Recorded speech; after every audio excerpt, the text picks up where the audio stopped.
The great hall was silent. 1,000 alien eyes looked down at the small group of humans standing in the center of the chamber. The galactic conclave had gathered, and today they would decide the fate of an entire species.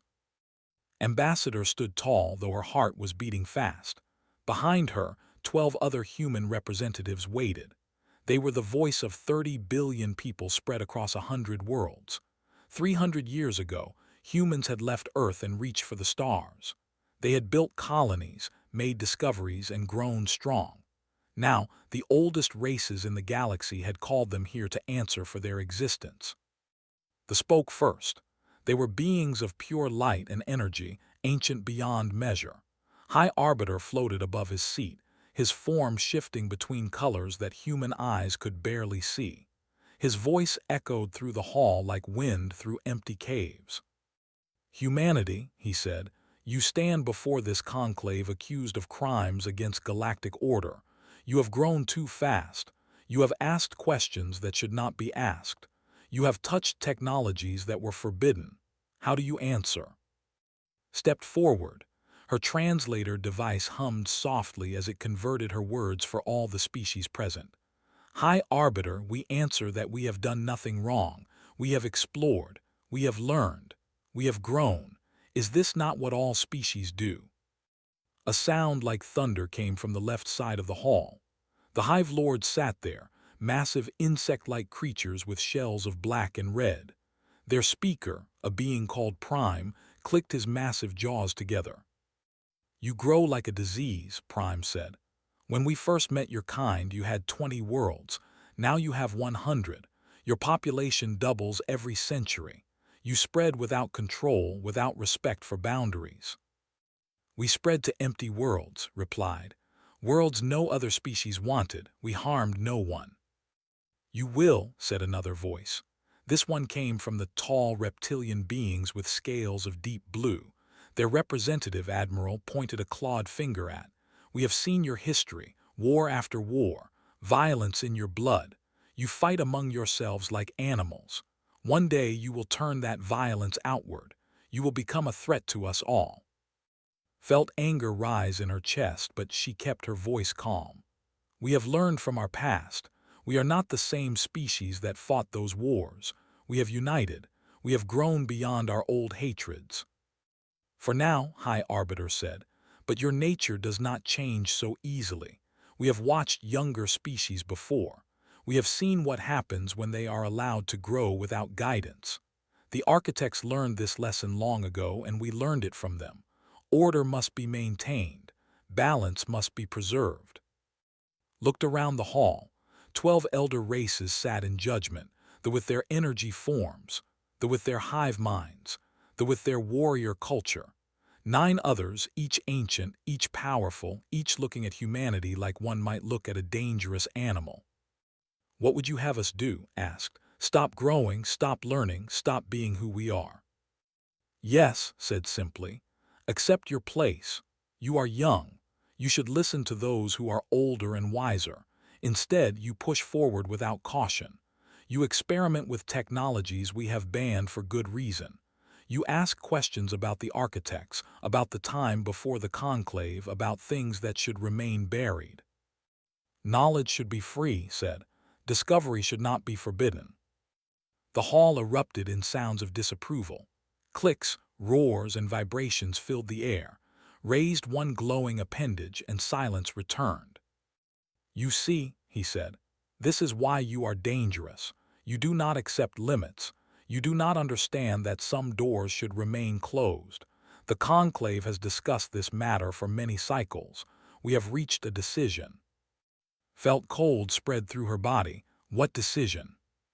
"Humanity will be removed from galactic society," announced. "You will be relocated to the void expanse, the empty region at the edge of the galaxy. A barrier called the Shroud will seal you inside. You will have your worlds, your people, your freedom to grow however you wish. But you will have no contact with the rest of the galaxy.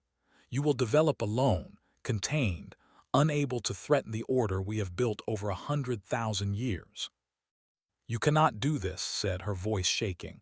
30 billion people, Families, children, dreams, you would lock them away forever.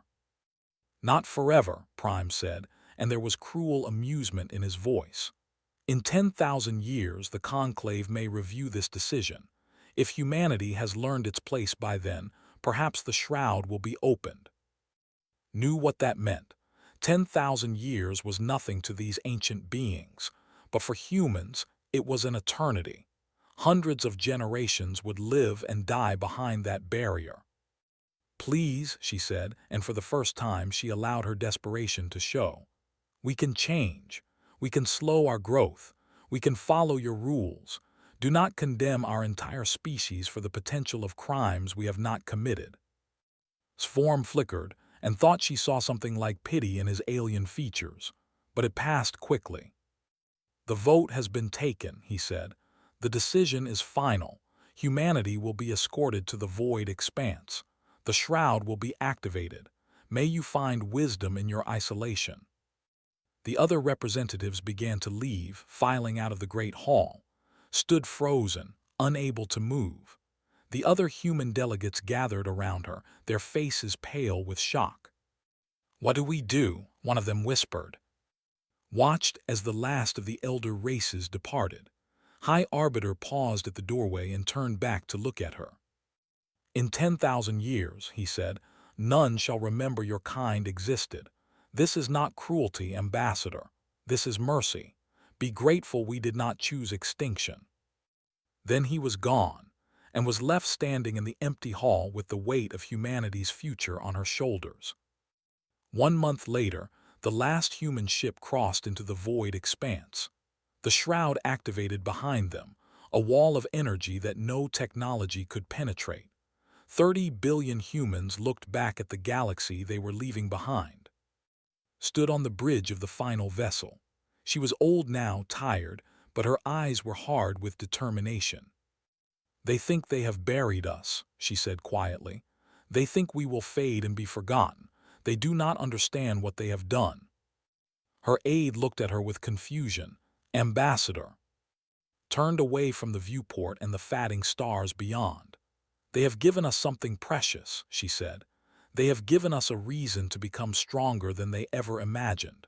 One day we will return, and when we do, the galaxy will remember the name of humanity. The shroud sealed completely. The galaxy moved on, and humanity began its long journey into the unknown. The first century behind the shroud was the hardest. 30 billion people had been thrown into a region of space that the galaxy considered empty and worthless. Resources were scarce. Hope was even scarcer. But humans were not a species that gave up easily. The early years saw chaos. Some colonies fought over the limited resources. Old national divisions that had been forgotten rose up again. For a time, it seemed like the elder races had been right.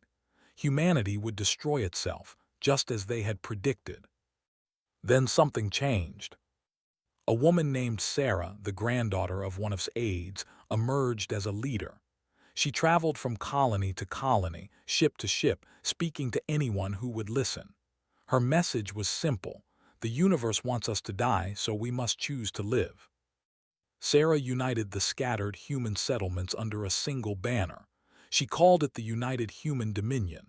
Not an empire built on conquest, but a family bound by survival. Every human life was precious. Every skill was needed. Every mind was valuable. The Dominion began to explore the void expanse properly for the first time. What they found surprised everyone. The elder races had called this region empty, but that was because they had never truly looked. The void expanse was full of wonders that the ancient species had missed or ignored. Strange materials existed here that normal physics. Spatial anomalies created shortcuts through space that conventional ships could not detect. And on a dead world circling a dying star, human explorers found something that would change everything: the ruins of the architects. The architects had been mentioned briefly at the trial. The elder races spoke of them with respect and fear. They were the first civilization, the ones who had existed before all others. They had vanished millions of years ago, leaving behind only myths and legends. But here, in the place where humanity had been exiled, the architects had left something real. It took 500 years to translate their language, another 300 to understand their basic technology. The work was slow, careful, and often dangerous. Many scientists died exploring ruins that contained traps and puzzles designed for minds far different from human ones. But humans were stubborn. They did not give up. Generation after generation added to the knowledge. Children grew up learning architect symbols alongside human letters. The work became almost religious in its importance. By the year 3000, humanity had unlocked the first major secret: dimensional folding. Ships could now cross vast distances by folding space itself, moving through dimensions that existed beside normal reality. Travel that once took years now took days. The Dominion expanded rapidly. Colony ships reached distant stars. New worlds were found, settled, and connected to the growing network. By the year 4000, humanity had spread across 1,000 systems. But technology was not the only thing that grew. Humanity itself was changing. Cut off from the galaxy, humans had no one to trade with, no one to depend on but themselves. They developed new forms of education that made every citizen capable of multiple skills. Medicine advanced until disease was almost unknown, stretched from 100 years to 300, then 500. Artificial intelligence evolved alongside humanity. Unlike the stories of old Earth, where machines turned against their creators, human AI developed as partners. The great minds that humans built were not slaves or masters, but friends. Together, human and artificial intelligence solved problems that neither could solve alone. By the year 5000, the United Human Dominion was something entirely new. 3,000 systems worked together as one civilization. Billions of humans lived lives of purpose and meaning. Art, science, philosophy, and exploration flourished. And still they remembered. Every child learned the story of the banishment. Every citizen knew the names of the elder races who had condemned their ancestors to die in the darkness. There was no hatred in this knowledge, but there was determination. One day the shroud would fall. One day humanity would return. The breakthrough came in the year 6800. A research team studying the shroud itself discovered something remarkable. The barrier that sealed them inside the void expanse was not as powerful as the elder races believed. It had been built to keep out primitive ships using conventional technology. Against dimensional folding, against architect science, it was almost laughable. The team reported their findings to the Dominion Council. A great debate followed. Some wanted to tear down the shroud immediately and march back into the galaxy. Others counseled patience. The elder races still existed out there, and while humanity had grown strong, war should be avoided if possible. In the end, wisdom won. The shroud was dismantled quietly, piece by piece, creating openings that human ships could pass through without alerting the galaxy. Scouts were sent out to observe, to learn, to understand what had happened in the 5,000 years since the banishment. What they found was both sad and predictable. The elder races had not changed at all. The still floated in their energy forms, believing themselves superior to all physical life. The still expanded their hives, consuming resources without thought for the future. The still played their war games, fighting small conflicts to satisfy their violent nature. The Galactic Conclave still met, still made decisions for 1,000 species, still maintained the order that they valued so highly. And in all their records and all their histories, there was no mention of humanity. The elder races had erased every trace of the species they had banished. As far as the galaxy knew, humans had never existed. The scouts returned with their reports. The Dominion Council reviewed the information carefully. Supreme Commander Adrian, a descendant of the woman who had saved humanity so many centuries ago, made the final decision. "We will not attack," he said. "We will not conquer. We will not become what they feared we would become. Instead, we will show them what they failed to understand. We will show them what humanity truly is. Preparations began. Ships were built. Plans were made. And across 3,000 systems, humanity prepared to introduce itself to a galaxy that had forgotten it existed. The long silence was ending. The universe was about to change.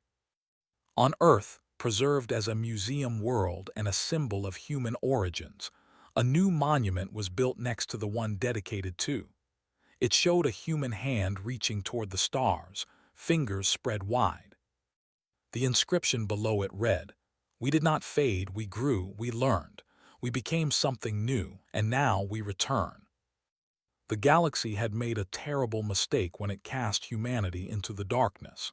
It had assumed that exile meant death. It had believed that silence meant defeat. It was wrong. The drone drifted through empty space, scanning for mineral deposits on asteroids. It was a simple machine doing a simple job in a region of space that nobody cared about. The border of the void expanse was considered worthless, a dead zone that held nothing of value. Then the drone detected something impossible. A ship appeared on its sensors. Not a ship, not any ship design in the drone's database. The vessel was sleek and silver, moving through space with a grace that seemed almost organic. The drone tried to identify the species that had built it, but its systems returned only errors. The unknown ship noticed the drone. It changed course, moving closer. The drone transmitted a standard greeting, the same message that all conclave species used for first contact. There was no response. Instead, the drone's cameras captured an image of the ship's hull. Strange symbols were painted there, marks that looked almost like letters but matched no known language. Then a beam of light touched the drone, not a weapon, something gentler. The drone felt its systems being scanned, studied. In seconds, the unknown ship learned everything the small machine knew. A message appeared in the drone's communication buffer. It was written in perfect script, though no had sent it. "We remember you. Do you remember us?" The drone transmitted this message back to the nearest station, along with all its sensor data. Then the unknown ship vanished, not jumped to faster-than-light travel, not cloaked, simply vanished as if it had never been there at all. The station commander who received the transmission dismissed it as a malfunction. Drones in the outer regions often developed errors. He deleted the report and forgot about it. 3 months later, a research station went silent. The station was located at the edge of explored space, studying radiation patterns from distant galaxies. 30 scientists lived and worked there, conducting experiments that would take centuries to complete. They were not warriors or explorers. They were academics, thinkers, beings of pure energy who had dedicated their eternal lives to understanding the universe. When they stopped responding to messages, they sent a rescue team. The team arrived to find the station intact. Every system was working. Every experiment was continuing, but the scientists were gone. There was no sign of violence, no indication of evacuation. The energy beings had simply disappeared, as if they had never existed. In the central control room, the rescue team found a message carved into the metal console. The letters were crude, burned into the surface by some kind of focused energy beam. The writing was in an ancient language, one that the translation system struggled to process. When the message was finally decoded, it read, "We remember, do you?" High Arbiter received this report in the conclave chambers on the capital world. He was the current leader of the descendant of who had pronounced judgment on humanity so many thousands of years ago. Unlike his ancestor, had never seen a human. As far as he knew, no living had. The report troubled him. The language in the message was familiar somehow, though he could not say why. He ordered his assistants to search the archives for any reference to such writing. They found nothing. The archives had been cleaned long ago, all traces of certain events removed. but had access to records that others did not. Deep in the forbidden section of the memory banks, he found what he was looking for. The file was ancient, locked behind security that even he had difficulty bypassing. When he finally opened it, he felt something that rarely experienced: fear.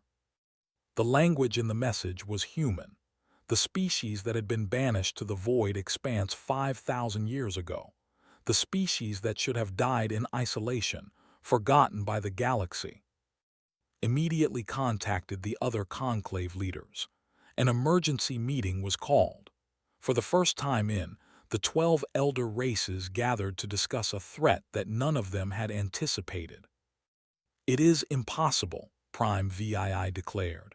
The current Hive Lord was a direct descendant of the one who had mocked humanity at their trial. "The void expanse is empty. We have scanned it regularly. There is nothing there but dead worlds and dying stars." "Yet something took our scientists," replied. "Something left a message in human writing." "Perhaps it is a trick," suggested Admiral, the current war leader of the reptilian species. "Some younger race trying to frighten us with old stories." "What old stories?" asked. "We erased all records of humanity. No one in the galaxy knows they ever existed. Only we, the leaders of the conclave, have access to those files." Silence fell over the chamber. The elder races looked at each other with expressions of uncertainty. They were ancient, powerful, accustomed to controlling everything in the galaxy. The idea that something might exist beyond their knowledge was deeply disturbing. Over the following months, more incidents occurred. A patrol ship reported contact with unknown vessels before disappearing completely. A colony world found strange symbols carved into their oldest monuments, symbols that matched the human language. An energy relay station was disabled, its systems to broadcast a single phrase in every known language: "We are still here." Panic began to spread among the elder races. Some demanded military action, though no one knew where to direct their forces. Others called for calm, arguing that whatever was happening might have a rational explanation. Spent long hours studying the ancient files about humanity. He read the transcripts of their trial, the arguments they had made, the pleas they had offered. He watched recordings of Ambassador, a woman who had died 5,000 years ago, begging the conclave for mercy. "They have given us a reason to become stronger than they ever imagined," she had said in one recording. "One day, we will return, and when we do, the galaxy will remember the name of humanity." Closed the file and sat in silence. The conclave had made a terrible mistake.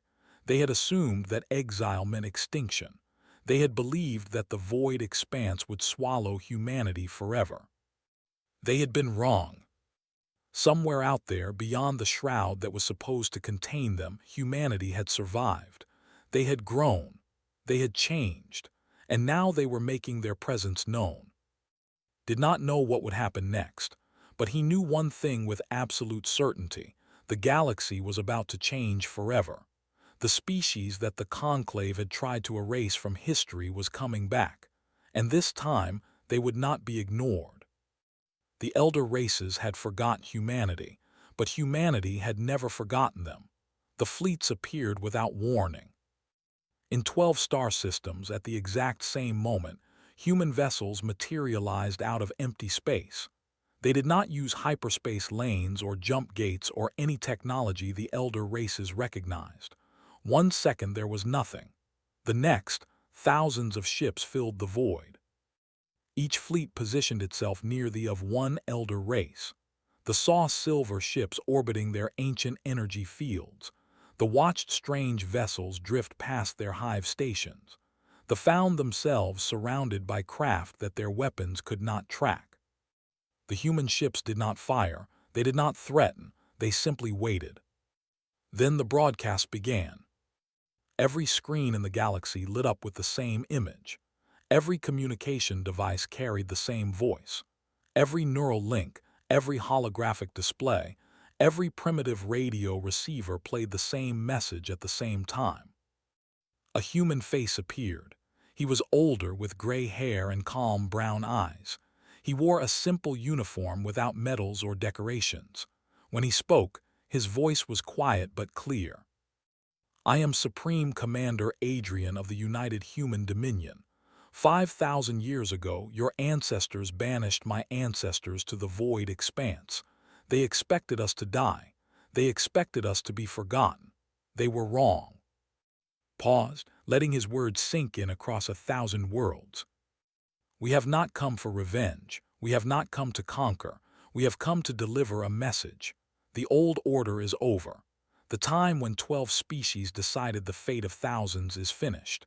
A new age is beginning, and humanity will be part of it. The broadcast ended. Silence fell across the galaxy. The elder races reacted in different ways. The called for calm and negotiation. The prepared their weapons and armored their scales. The true to their nature chose violence. Hive Lord Prime VII commanded the largest military fleet in the galaxy. 10,000 warships, each crewed by thousands of warrior drones. They had conquered dozens of species with this force. They had never lost a major battle in their entire history. Prime ordered his fleet to attack the human vessels orbiting the. What happened next became legend. The warships charged forward, weapons hot, ready to destroy the intruders who dared threaten their hive. They fired everything they had: energy beams, plasma torpedoes, kinetic impactors. Thousands of weapons lit up the void with deadly fire. None of it mattered. The human ships did not evade. They did not counterattack. They simply sat there as the weapons struck them, and every shot passed through harmlessly, as if the human vessels were made of nothing but light and shadow. Then the human ships responded. A wave of energy swept through the fleet. Every system on every ship shut down. Engines failed. Weapons went cold. Life support continued, but nothing else worked. 10,000 warships, the pride of the hives, hung dead in space. The crews panicked.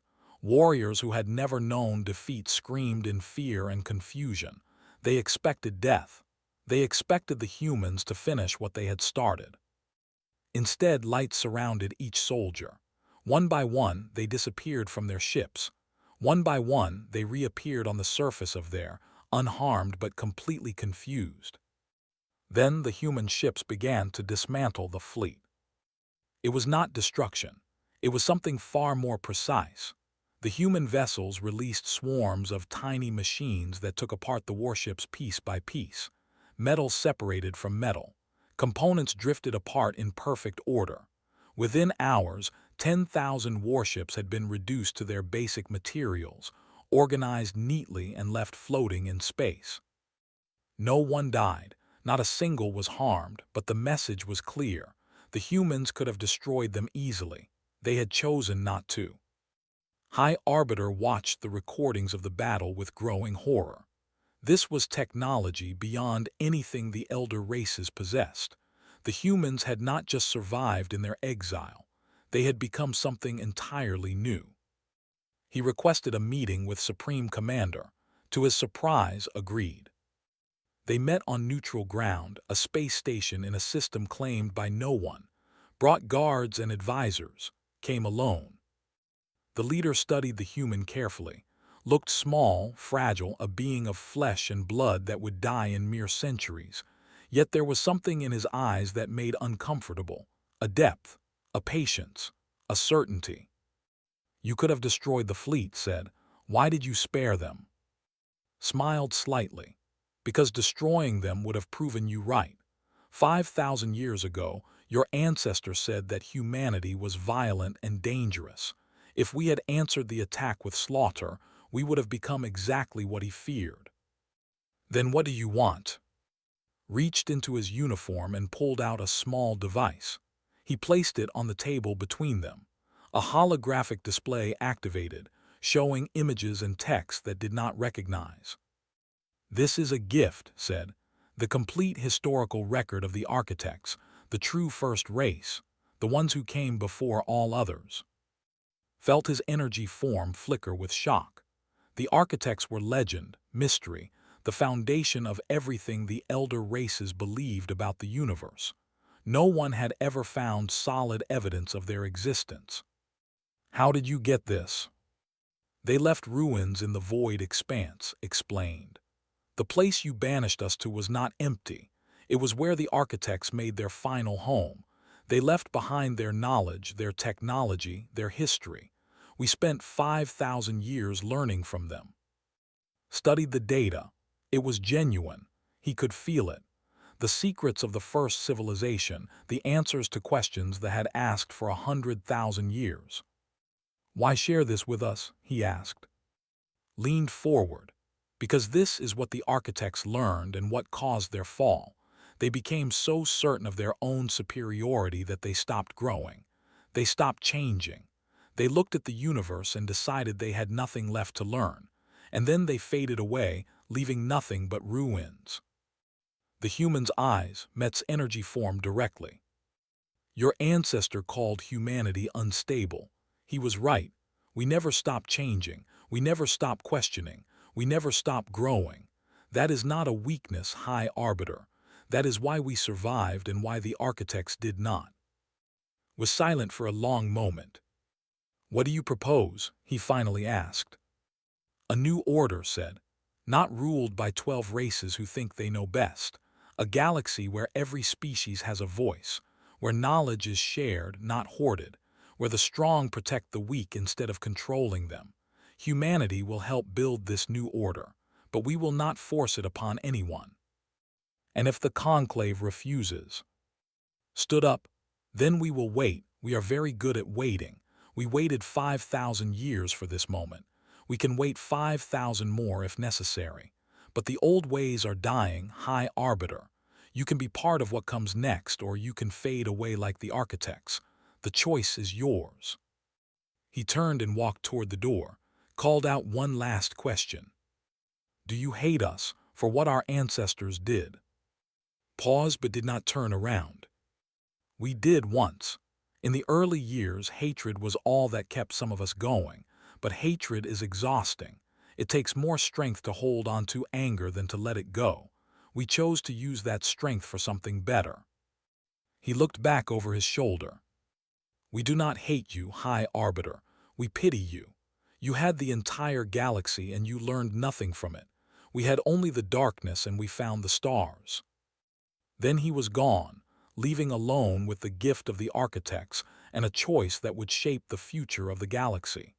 55 years had passed since humanity's return. The galaxy was not the same place it had been. The old Galactic Conclave building still stood on the capital world, but it served a different purpose now.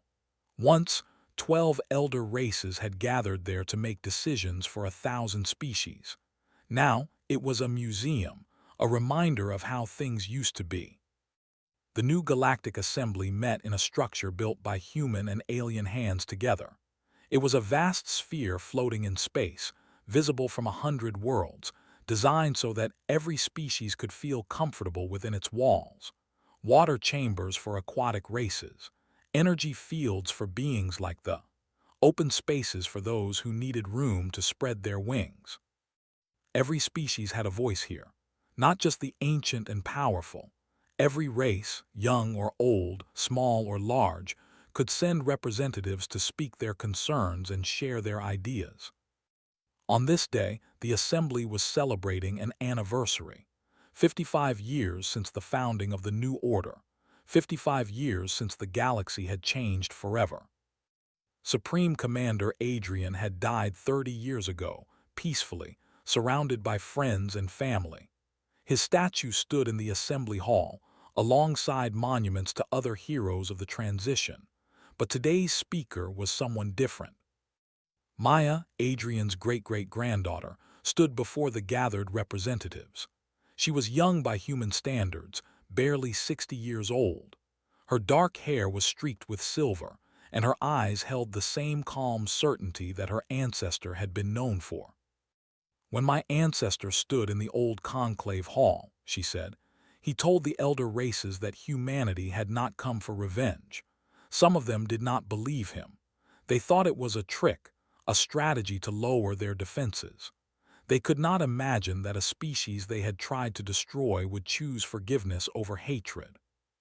She looked around the chamber at the hundreds of different species, listening to her words.